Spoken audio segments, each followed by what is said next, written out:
What would you say, among all the reasons that the delegates gave you, what would you say was the one most important pivotal reason that made you stand tall in the delegates' mind? I think it's difficult to just isolate one. I think it's a combination of things. Let me just mention them.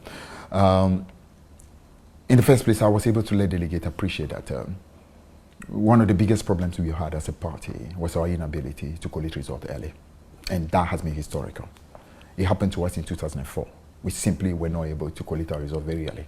And remember, Jacob Echidlamte in 2004 went to the council and he literally declared NPP had won power, even before the Electoral Commission did so. 2016, we had the same problem. Effectively, like a whole collation center, crashing on the night of election. And that also did not really stand as well. I'm not saying that's why we lost, but that clearly was a major problem, because at least you must have a clear idea where you stand. In 2020, truth be told, that's exactly what happened again. Now, so there is a clear history of this party having had issues as far as result collation was concerned. Now, I was able to let the delegate appreciate that the last two times this party collated results very early in order to, for example, stop any attempt by our opponent from taking the power from us was in 2008, first round and second round, and 2012.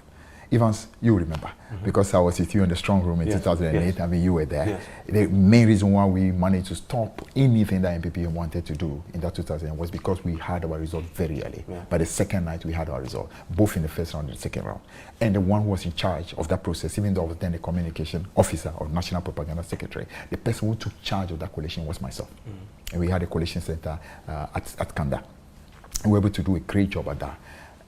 In 2012, I was then Deputy Finance Minister, but still and actually running for Parliament for the first time. So that night of election, I won my seat in Ketu South and drove back to Accra by I think 1 a.m. I was back in town, headed straight to the coalition center, headed again the coalition of our party result, and we were able to get our result in time. And remember, the late Sir John, who was then the General Secretary, kept boasting about how NPP guys should wear their white and go to church for celebration. We stopped all that because we were able to show through early coalitional result that had no substance. We had won power. So I've had a track record of showing that we can stop this problem of not being able to collect our result. And I gave them assurance that as General Secretary, they can be sure that this problem is a thing of the past, not under my watch. It's not happening.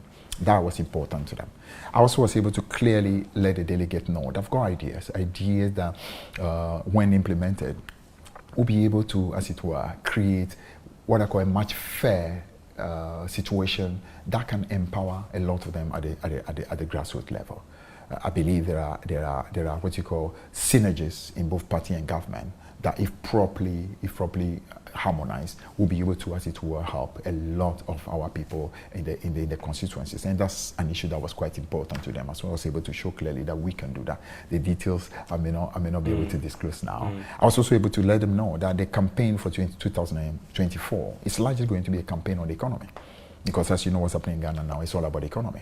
Now, if you have a General Secretary who actually is coming from that subject area, a former Deputy Finance Minister, a man who clearly is prolific when it comes to discussing issues of the economy, a man who has got the facts, has got the figures, and of course has got the fire to back the facts and figures, that's a beautiful opportunity.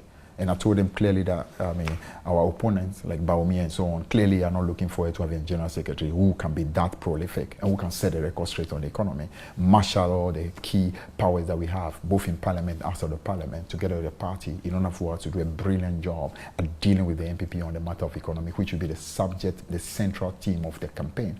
That's a beautiful opportunity to have. Of course, the final thing I also told them was that as a party that's known to be, should I call it, Congress that brings together, all the forces of our country, we need to be looking also at the very important issue of regional balance. That issue of regional balance, as far as the leadership of our party, has to be addressed. And if you look at the party leadership now, there's clearly, should I call it, in terms of the substantive position, you see, the World Bank of the party voter region clearly missing. And of the three people who were contending, there's one who is working with a 100% son from that region.